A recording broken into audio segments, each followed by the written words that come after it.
It was a busy night last night because we had the NOVA Open previews from Games Workshop with stuff for 40k, Age of Sigmar, the Old World, Horus Heresy, you name it, almost everything. Not quite everything, but almost. If you want to see the entirety of all of those reveals, there'll be a link to the live stream that we did at 2 AM last night, which is why I look even more terrible than usual, which you can peruse at your leisure, but these are my top 5 picks for what we saw last night, with a couple of notable inclusions, a couple of bonus rounds, if you will.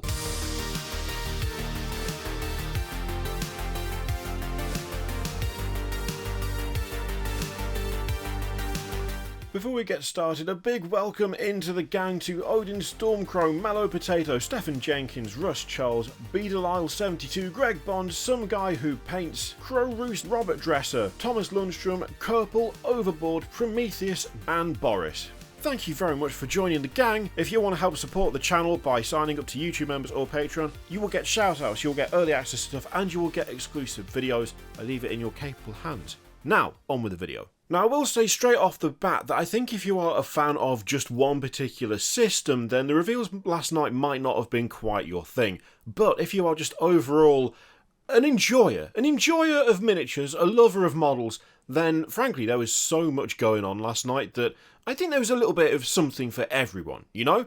So, we're going to start out with not the number 5 pick, but the bonus dreadnought pick. How could I not include this? Look, you know I love me a dreadnought. You know I absolutely, you know full well, frothing at the gash for dreadnoughts. And we now have Boaty McBoatface in plastic, no longer resin. The Derideo, the classic Dorito, is not resin anymore. And that makes me super happy. That makes me super happy because, as we say every single time, more approachable, more easy to work with, cheaper, more accessible, and easier to get hold of.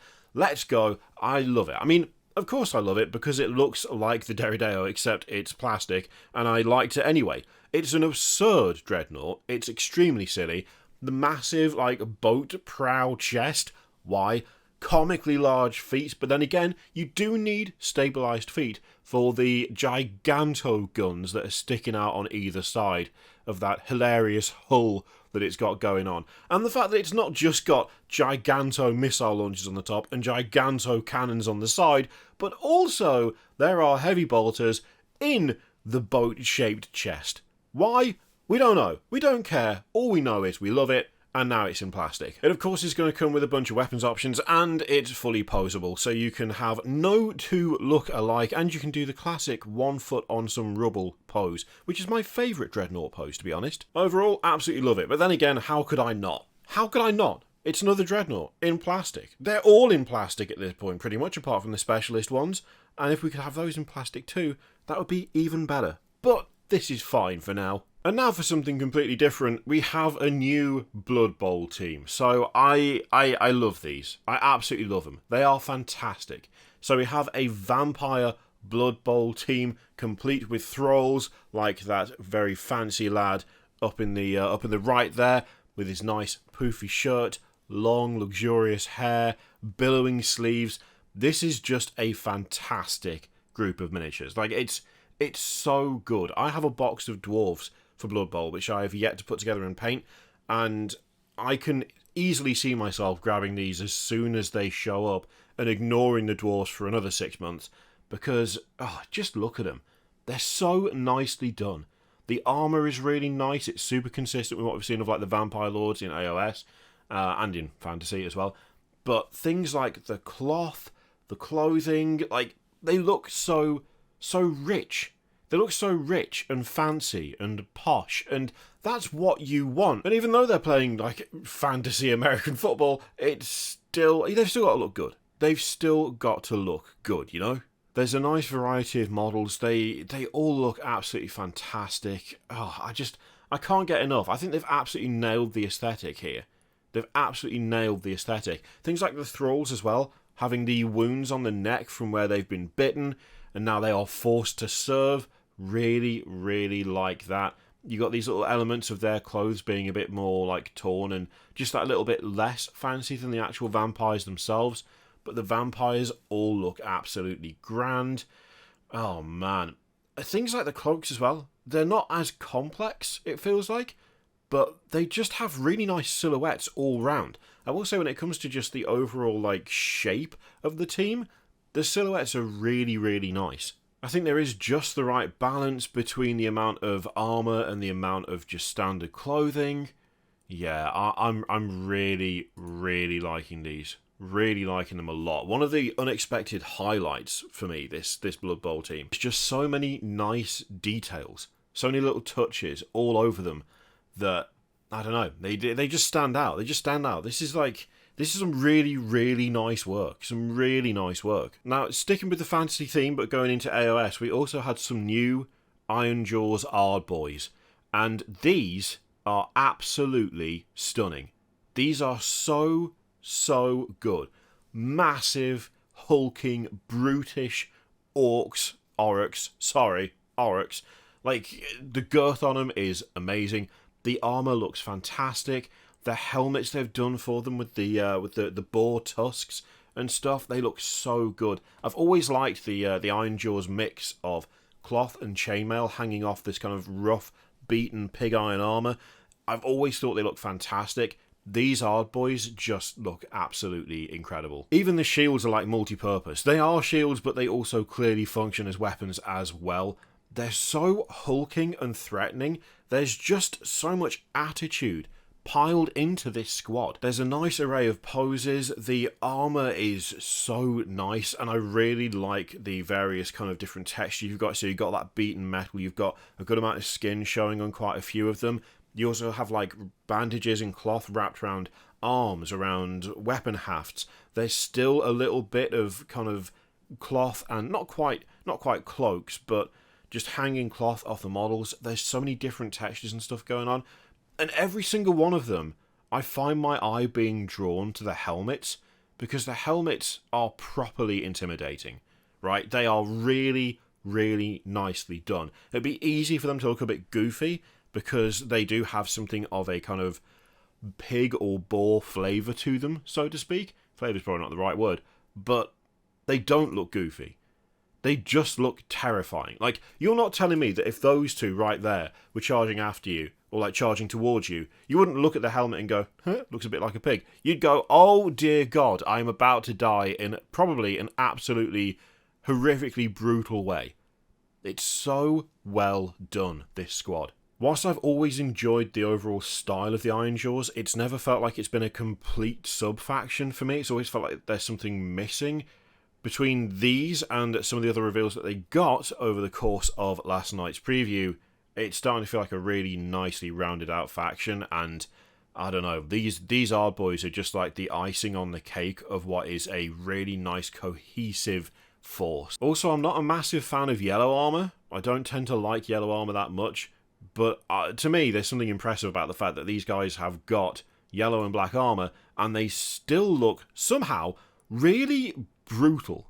That's kind of impressive. Yellow is quite a light colour. I wouldn't say it's an intimidating colour, necessarily. But that doesn't stop these from looking like they're going to rip you in half. Probably by accident. Just more by coincidence than anything. Absolutely love them. Absolutely love these. Now we're going completely different again here, because one of the highlights, admittedly the primary stuff that was shown off was all pretty good, but there was quite a few things that we knew were coming. So things like, for instance, multi-part kits for the Sternguard and the Terminators that we've already seen. We knew those were on the way because they tend to do a multi-part kit once the big box has gone by, except in the case of suppressors where they just never bothered for whatever reason. But these really, really stood out to me as being something a little bit special. So effectively we have the heroes of the chapter, kind of replacement command squad, and they look so good, so fancy, so nice. Things like the standard bearer, I love the way they've done the cloak, it being fully pulled over one pauldron. That looks absolutely fantastic.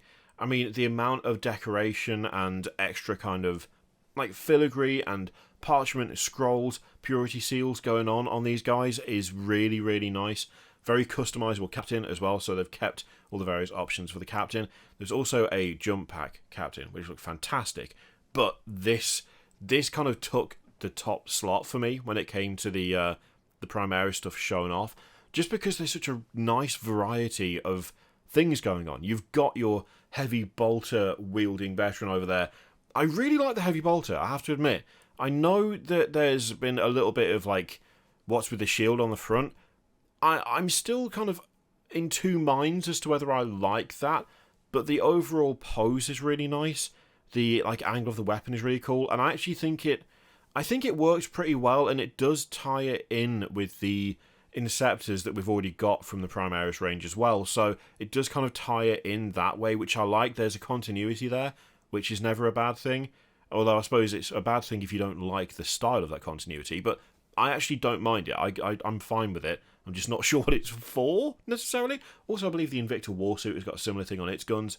Either way, it looks imposing, it looks dangerous, it just looks beefy. Really beefy. We've got a bionic arm on one of the guys as well, which is really nicely detailed. I like that a lot. And the kind of company champion over there looks fantastic. I love the fact that they've not used the Mark X helm for that. Instead, we've got an older Mark of helm, which I really like. I want to see more of that. I want to see more gear, which is kind of... There's holdovers from previous Marks, where, for whatever reason, the helmet is the same as it was before, or maybe even things like greaves and stuff. Things that don't make a huge impact on how it would function, but shows that there is a bit of personalization, a bit of personality going on, a bit of a refusal to leave like cherished bits of gear behind. I really like that, and I'd like to see more of it. Even the power sword is like, I don't think it's that different to the one that was in the previous Company Command box. We do have that similar line of continuity whereby the Captain's power sword is the same thing. Like, it's pretty much the same weapon. And I actually really like that. I seem to remember there being mention that these can be attached to any Captain, so again, that's really, really good. It's also very telling that the word Primaris wasn't really thrown around. Instead, just Space Marines. That kind of slow merge into the Firstborn, that kind of removal of the lines between those two ranges, it's really ramping up now. It's really, really ramping up. I think functionally there's not going to be really any difference pretty soon. It'll just be down to keywords and who can go in what transport. And even then, I can see that being relaxed over time. I wouldn't be surprised if at some point we saw some sort of shenanigans with the Land Raider and the Rhino, but I would kind of hope that those would just be actually replaced. Not like sort of replaced, kind of, with the stuff that the Primaris got in terms of the Impulsor and the Repulsor, but I would like to see those tracked vehicles stay in an updated format if they are going to do something with them, because frankly, if any group deserves to be carted around in a Land Raider, surely it's got to be these. Look at them. Absolutely solid. You could say that will make no tactical sense. I don't care. Look at them. They deserve the bestest ride. I'm throwing in a cheeky extra here because I just wanted to quickly show you the jump captain, because, oh lord, oh yes. So the Assault Intercessors will come with jump packs now. They've finally done it. They've given them jump packs, which is nice, but this is the captain, and he looks fantastic. He looks awesome. I love it. I love the changes to the jump pack itself. It looks more controllable than the older style. It's a little bit more streamlined, but also weirdly bulky in different ways, and also the inclusion of things like vents in the back of the boots. Again, I really, really like it. I think it's a nice update to what was, quite frankly, an awesome looking Firstborn squad to begin with. And let's be honest, jump captains have always been class, and I think this is a nice update. He looks good. Now, in stark contrast to the Space Marine stuff, we have some absolutely delightful, and by delightful I mean horrendous, Slaanesh demons. So this is for Warhammer Underworlds, and this is part of the Death Gorger, so it's not a good name. It's not a good name this time around that they've given this box, but it does have some really cool Slaaneshi demons. And one of the reasons I like this so much is the fact that this is a Slaanesh demonette, except she is exceptionally lazy. She is extremely lazy. She is the laziest demonette, and as such, she's not quite in the best shape that she could be in, frankly. I know how she feels. I'm lazy, and I'm having the same issue. But I like that this is another Slaanesh unit that is not just, oh, Slaanesh is all about being sexy. It's all about, attractiveness and kind of fleshly desires, so to speak. No, Slaanesh is the god of excess, and you can be excessive in a lot of different ways. We've got a really chunky Slaanesh guy because he is like gluttonous. He eats excessively. He drinks excessively, and that's reflected in his model. In this particular warband, we've got a demonette who is incredibly lazy, and that is being shown through with this model. I like those other interpretations of what XS means. I really like that Games Workshop is doing more to kind of explore the different aspects of XS, that they're like going down different avenues and showing that, yeah, Slaanesh does have something of a type. It does have something of a kind of public perception, at least, but that's not everything that god is. And it's not like kind of weirdly sort of attractive but very alien creatures are like off the table. It's not like this entire warband is only laziness. There are, of course, other things represented, but it's the inclusion of it that I really like. I mean, overall, it's a solid warband because these do look really good. There's a nice mix of different styles to it. There's a nice mix of different body types. We've got this weird kind of double tail situation going on with this demonette, which I really like. There's also some nice callbacks to the characters for the Header Knights of Slaanesh, where they've got a similar kind of like metallic branching wing motif going on, so there's some nice kind of tie in there as well. The four-armed demonette with the kind of off-center claws, like they're off-kilter. You've got a claw at the top, and then on the other side you've got a claw underneath.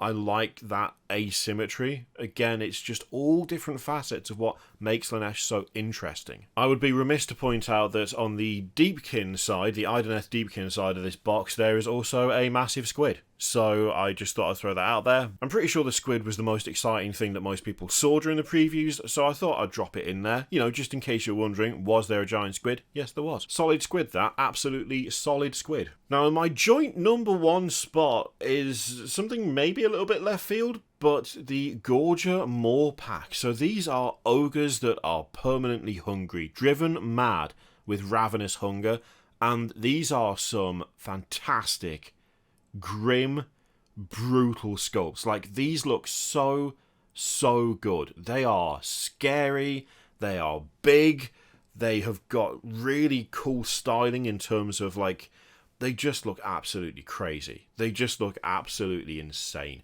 Way too many teeth in their mouths, all this kind of ritual scarification going on and kind of self-punishment, all these teeth driven through skin.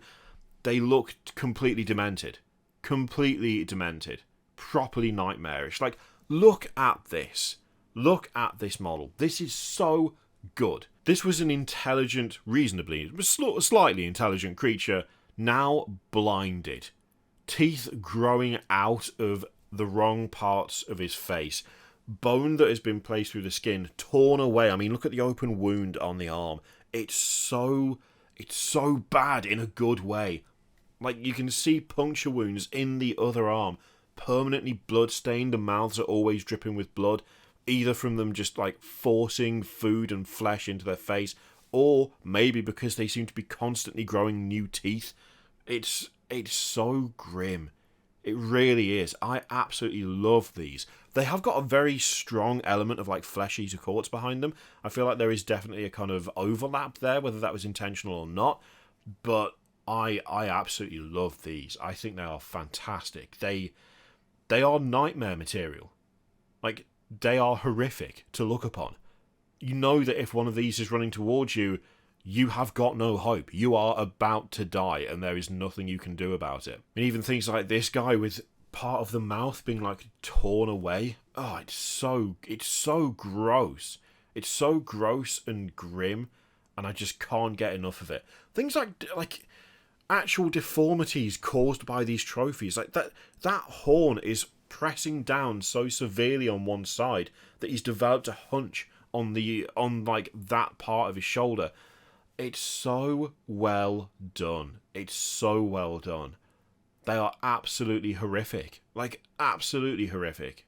I really liked these when we first saw them last night, but since then they've just grown on me even more. I just can't stop thinking about wanting to paint them. They are really, like, they've set up camp. They've set up camp and they're living upstairs rent free, and there's not much I can do about it. Absolutely can't get enough. Now, finally, we do have something of both a blessing and a curse. This definitely gets the so close but not quite there award for what was shown off last night, because we got to see Demon Primarch Fulgrim. Fulgrim ascended, and he looks fantastic, but he is not for 40k. This is a Horus Heresy model. He is resin. He will not be receiving any rules for Warhammer 40,000. So I wanted to get that out of the way. Like, I don't want you to sit there and go, oh yeah, look at that, that's amazing, oh my god, I can't wait. It's Horus Heresy. It's 30k. It is not a 40k model. It is not going to have 40k rules. So just bear that in mind. That being said, it is an absolutely stunning miniature. It really is. I mean, it's obviously, since it's Horus Heresy and it's Forge World, it's resin, which makes me a little bit concerned about the idea of transporting something with wings that big and that thin in resin. Sure. And even in the image, there's a little bit of droop going on with the exceptionally long spear that he's got there. But, I mean, all that aside, it is a fantastic looking model. It just is. I think it's one of the best Primarch models they have ever done. The detail on the hair with the horns growing through, that symbol of Slaanesh that's been attached to the back of the armour that is now encompassing this kind of serpent-like body, it's so well done. It's so good. It's so good. I cannot overstate how much I like this.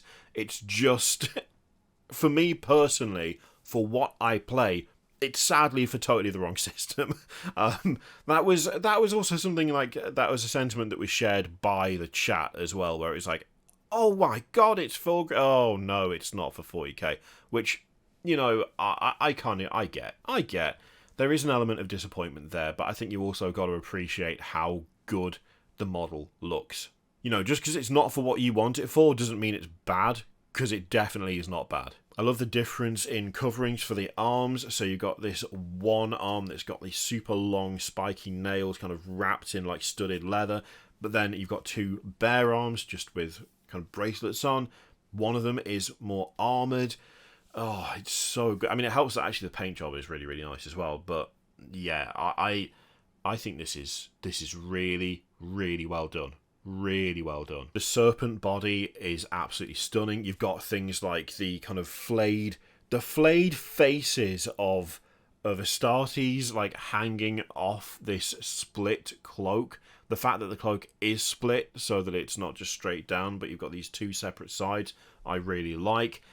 It looks like in the transformation, parts of his like power pack have almost become his back. Like you've got those, it almost looks like vents in his back, which is absolutely horrific, awful, really like that. The wings look stunning. There's nothing daft or over the top going on with the wings, right? They're just big. They're big wings, but they're not covered in skulls or chains. They're not like full of piercings, which they could have done. I mean, for Fulgrim, it wouldn't have been like ridiculous or silly for them to be covered in piercings, but I really like the fact that they're not. They are plain. They just are. I like the fact that there's not much ornamentation, really, if any, going on there. Little details like there being kind of corset stitching just on his back, like the skin of his back. Oh, so good. As models go, I just don't have any complaints whatsoever. The only complaint that I have is that it's not for the system that I actually play. But, you know, what are you going to do? I mean, what you could do is use him as a proxy for an existing Demon Primarch and just hope that the people you're playing against are fine with it. Does that mean that we're not going to get Fulgrim at some point in the future? I mean, we will. I'm sure we will at some point. How soon that is, I don't know. But it's mostly got me excited for the prospect of Emperor's Children being a thing in 40k that is not horribly overlooked. And I'm really curious to see what the difference would be between a 40k version of Fulgrim and this Ascended version of Fulgrim, because I don't know how much he's changed in that time. And frankly, that model is so good that it would be weird if they went completely like off kilter with it, you know? So there you go. Those were my personal highlights from what we were shown yesterday. As I said before, if you want to see absolutely everything and the reactions to all of that, then there is a link to the stream that we did in the description and in the pinned comment, so you can take a look at that. Some of it is currently being copyright claim sorted, so if there's some oddities, I apologise, but once again, 4 manual claims on the stream from a company because there was music playing in the trailers, and that's not allowed. So one day we'll get through one without it happening, but it was not this day, sadly. So yeah, there you go. Let me know what you think of those and all the others in the comments down below. What do you think? Was a good preview, bad preview? Were you happy with what you saw? Do you think it was just, if you were a fan of miniatures in general, good, but if you're a fan of a particular system, maybe not so much? Let me know in the comments. In the meantime, feel free to click all the things. Patreon, YouTube members, there's going to be another exclusive video going up for you guys today. There's going to be another one going up for you tomorrow, so do keep an eye on that, and if you want to get early access to stuff, that is the way to do it. Massively appreciate all the support you've been showing for the channel since I opened memberships back up and actually tried to do something with them. It's making a world of difference. It really is. So, yeah, thank you very much for watching. Feel free to click all the things, and I will see you for the next one.